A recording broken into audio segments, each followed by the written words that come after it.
Assalamualaikum warahmatullahi wabarakatuh. Selamat bertemu kembali murid-murid. Pada hari ini kita akan menyambung pelajaran kita dalam bidang akhlak Islamiah, pelajaran pendidikan Islam tingkatan 4. Tajuk hari ini ialah khauf dan roja. Terlebih dahulu marilah kita sama-sama mengetahui apakah yang dimaksudkan dengan khauf dan roja.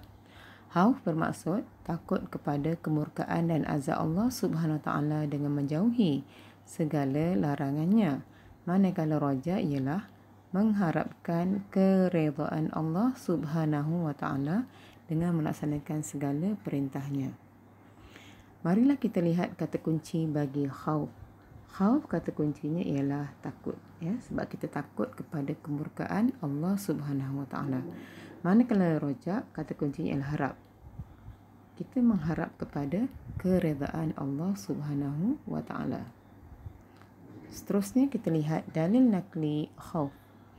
A'udzu billahi minasyaitonir rajim. Fala takhafuhum wa khafuni in kuntum mu'minin. Surah Ali Imran ayat 175 yang bermaksud, maka janganlah kamu takut kepada mereka, tetapi takutlah kepadaku jika kamu memang orang yang beriman.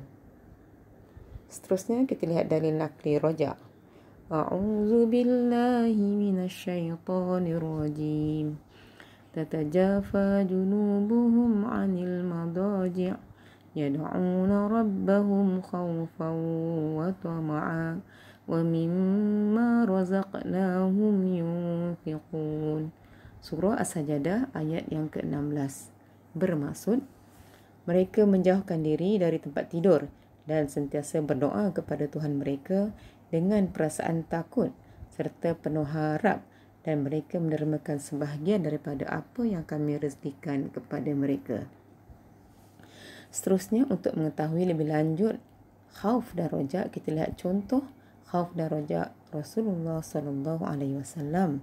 Contoh yang pertama, Rasulullah sallallahu alaihi wasallam mendirikan solat gerhana matahari dengan khusyuk. Pada sujud terakhirnya, baginda menangis kerana berasa takut Allah menurunkan azab. Seterusnya, baginda merintih memohon keampunan daripada Allah untuk semua. Contoh yang kedua, Anas meriwayatkan Rasulullah SAW menziarahi seorang lelaki yang sedang terlantar. Rasulullah SAW bertanya perasaannya pada ketika itu.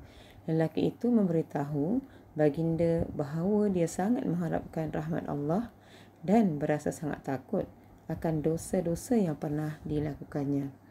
Lantas Rasulullah SAW bersabda yang bermaksud, tidak berhimpun kedua-duanya, yakni khauf dan roja, dalam hati seseorang hamba Allah pada ketika itu, melainkan Allah memberikan apa yang diharapkan dan menyelamatkannya daripada apa-apa yang ditakuti.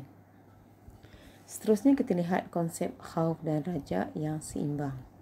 Yang pertama, rasa takut kepada Allah hendaklah diiringi dengan tindakan yang selari dengan syarak.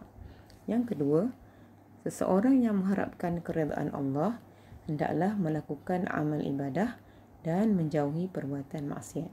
Yang ketiga, ganjaran syurga dapat menjadi motivasi untuk seseorang itu mendekatkan diri kepada Allah Subhanahu Wa Taala.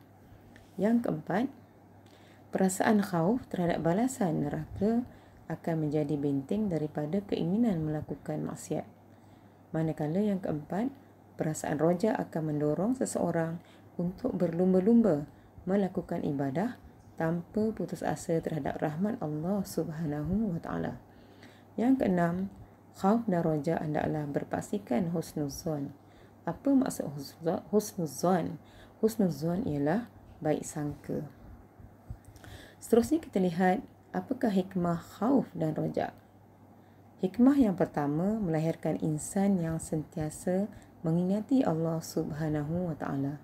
Hikmah yang kedua, melahirkan insan yang bersungguh-sungguh dalam melakukan setiap pekerjaan. Seterusnya, hikmah yang ketiga, mendidik jiwa insan agar sentiasa menjauhi larangan Allah Subhanahu Wa Taala. Hikmah yang keempat, melahirkan insan yang sentiasa berasa gembira melakukan kebaikan. Manakala yang kelima, melahirkan insan yang sentiasa bertawakal kepada Allah Subhanahu Wa Taala. Untuk itu, setakat ini sahaja pelajaran kita pada hari ini. Saya sudahi dengan wabillahi taufik wal hidayah.